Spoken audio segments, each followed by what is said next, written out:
Chris, we all know that your height may be an advantage. How do you intend to use your height as an advantage? By just controlling the space in the ring. Manny's extremely fast, but he's got to cover a great amount of distance to get to me. So maintaining that range, sticking him with hard jabs throughout the fight, high, low, double tripling up the jab, and really just keeping a measured hard jab on him is going to be really important. Sometimes it's hard to use a jab on a southpaw, but I've never had a problem with that. We all know about your mixed martial arts background.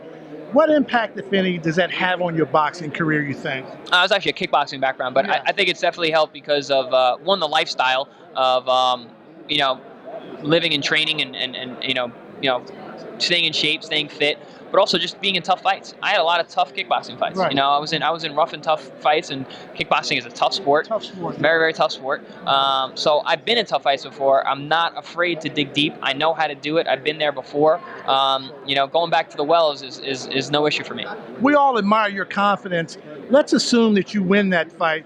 What would your plans be after? I know that's thinking ahead a little bit, but let's assume that you win. What do you think your next option would be? I really got to look at what the landscape of the sport is at that point.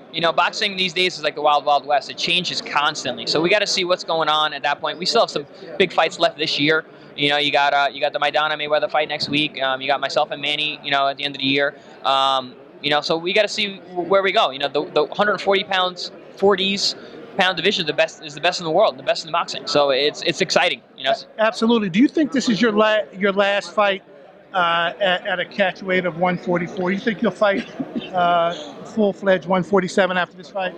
The 144, I wanted to fight 47 this fight. That was actually Manny's team. They wanted the catch weight. I said we were fighting for his welterweight title, so let's fight at the welterweight limit. But they wanted the 44 pound. So I don't ever foresee fighting a 44 again. I'm either going to go back down to 40 or be a full-fledged 47 pounder. Right. Okay. Thank you.